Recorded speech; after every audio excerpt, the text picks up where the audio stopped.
En los últimos días se ha procedido a través de SUNAT al pago de impuestos por parte de importantes empresas mineras, una de ellas Buenaventura, y lógicamente esto se ha tomado como un primer resultado del gobierno de Pedro Castillo. Sin embargo, existen razones de fondo que nos permiten entender el porqué de esta situación que ha tomado varios años. Buenaventura mantenía deudas con el Estado por impuestos desde el 2010 y para todos ha sido una sorpresa que de buenas a primeras decida por mutuo propio pagar esta millonaria deuda que mantenía con el país por concepto de tributos. Explíquenos, por favor, cuáles son las razones de fondo desde el punto de vista económico que han posibilitado esta situación extraordinaria. Bien, la compañía de minas Buenaventura mantenía un adeudo por impuesto a la renta correspondiente a los años 2007 al 2010, ascendiente a, según Buenaventura, 373 millones de soles y según la SUNAT a 2.083 millones de soles. Como existía esta controversia al momento de acotar la deuda tributaria, Buenaventura planteó ante el Tribunal Fiscal una impugnación. El Tribunal Fiscal decidió de que quien tenía la razón era la SUNAT. Por lo tanto, Buenaventura tenía que pagar. Se acogió el fraccionamiento y la primera cuota debía pagarla en agosto de este año, en este mes. Entonces, con las multas que ya se habían impuesto, los 2.083 millones de soles se convirtieron en 2.134 millones. Para esto, ya previamente, Buenaventura, el 23 de agosto, del 23 de julio, perdón, del 2021 de este año, emitió un comunicado diciendo que iba a sacar a la venta 550 millones de dólares en bonos senior, con la finalidad de poder cancelar la deuda que mantenía con SUNAT. Estos bonos senior han sido emitidos para ser cancelados dentro de 5 años, vale decir el 23 de julio de 2026, a una tasa de interés del 5.5%. Lo que quiero decir es de que ya desde antes de que asuma el gobierno de Pedro Castillo, Buenaventura tenía la intención de cancelar la deuda. ¿Por qué? Porque quería aprovechar la coyuntura.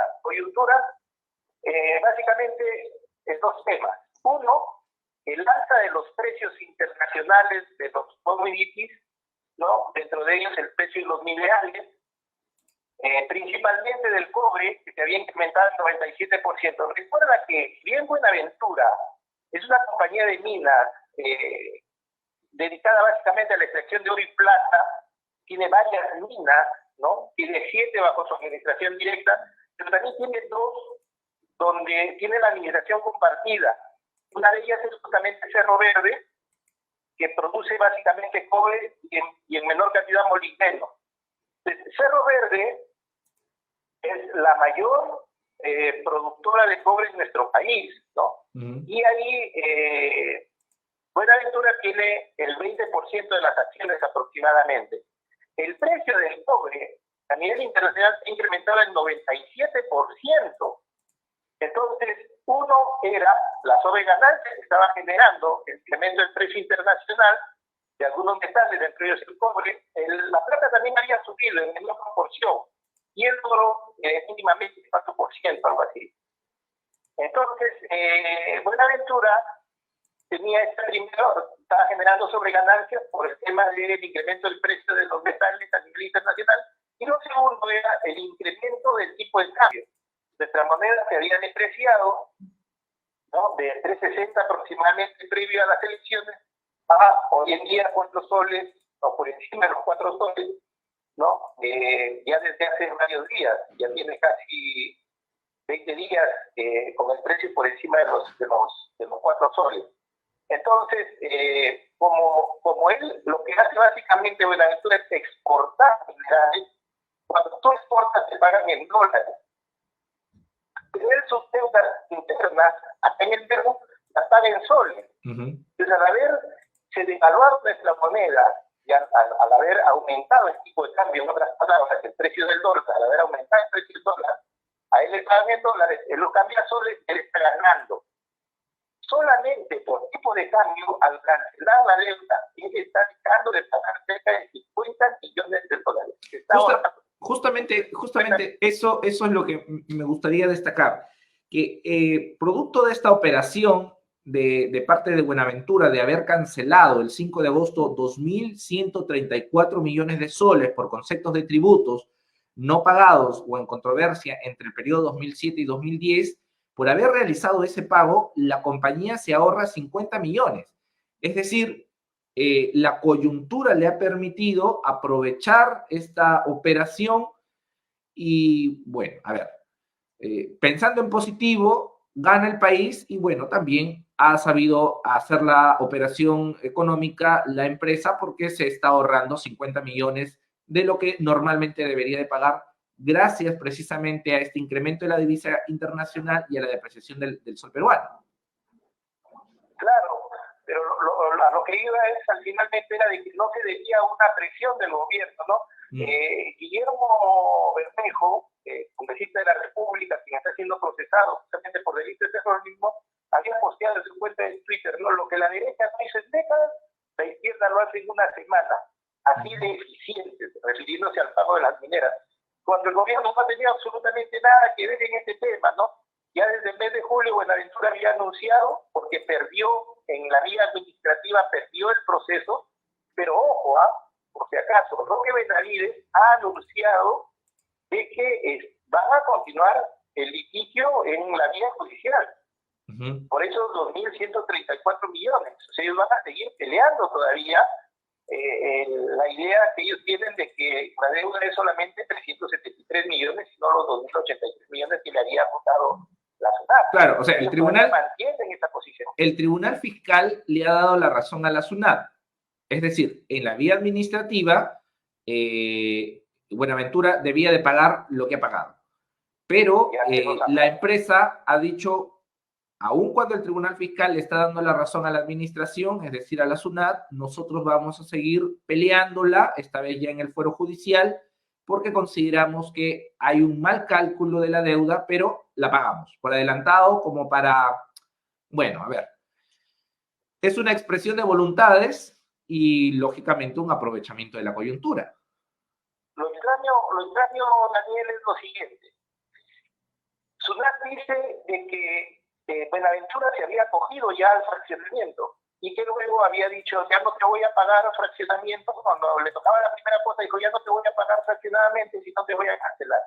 El tema es que para que tú te acojas a un fraccionamiento, de acuerdo a las normas internas de la SUNAT, tienes que previamente renunciar a cualquier litigio, ya sea administrativa o judicialmente.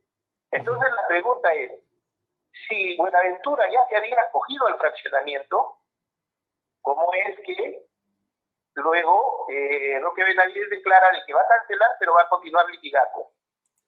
Algo que haya quedado nulo el fraccionamiento y que la cancelación sea justamente para poder seguir litigando.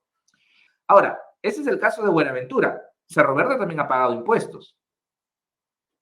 Cerro Verde venía pagando fraccionadamente esa deuda. ¿De acuerdo? Desde el año 2019. Lo que le quedaba de saldo eran los 1.040 millones que cancelaron en este mes de agosto. Pero esa deuda que venía pagando de manera fraccionada no era por impuesto a la renta, sino por impuesto especial a la minería y por regalías mineras. En julio, Cerro Verde ya había cancelado una cantidad importante, por si acaso, había cancelado 436 millones por concepto de impuesto a la renta.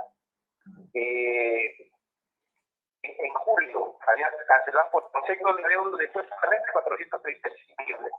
Y por estas otras impuestos especiales a la minería y regalías mineras, que corresponde a los años, al periodo del 2009 al 2013, eran 1.040 millones que cancelado ahora.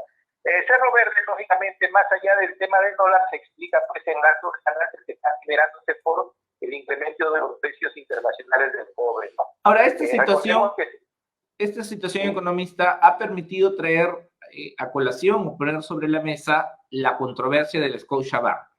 En el Perú existen una lista de deudoras millonarias que SUNAT publicó en el 2019, la última actualización, entre las que aparecen, a ver, Telefónica, las mineras y el Scotiabank.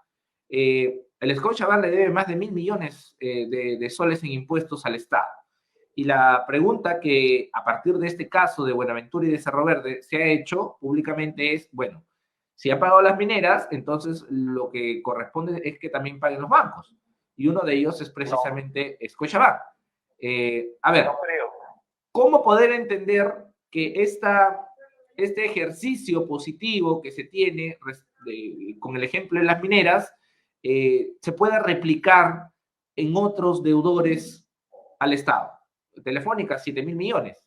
El Scotiabank, 1.000 millones. Y otros más. Es que no es que se haya generado una cultura de pago de la noche a la mañana. No, pero eso me queda claro. Eso queda claro, pero aprovechando la coyuntura en el que la moneda, el sol peruano se deprecia, la divisa internacional crece, entonces las demás empresas también podrían realizar operaciones de este tipo, o al menos cancelar parte de la deuda. No, porque al Scotiabank los activos que ellos reciben no son en dólares fundamentalmente, sino en soles. Muy por el contrario, más bien hay una corrida de dólares de los bancos. La gente está sacando su dinero en dólares de los bancos. Entonces, ellos no están en la misma condición que las mineras. Igual pasa con Telefónica. Los usuarios de Telefónica nosotros le pagamos en soles. Y Telefónica paga sus deudas en soles. Entonces, ¿quiénes sí podrían entrar en esta dinámica? ¿Las agroexportadoras, por ejemplo? ¿Qué? Todos aquellos que exporten productos y que se están bien beneficiados con el incremento del dólar y, ojo, no solamente los minerales son los que han subido de precio. En general, las materias primas han subido de precio.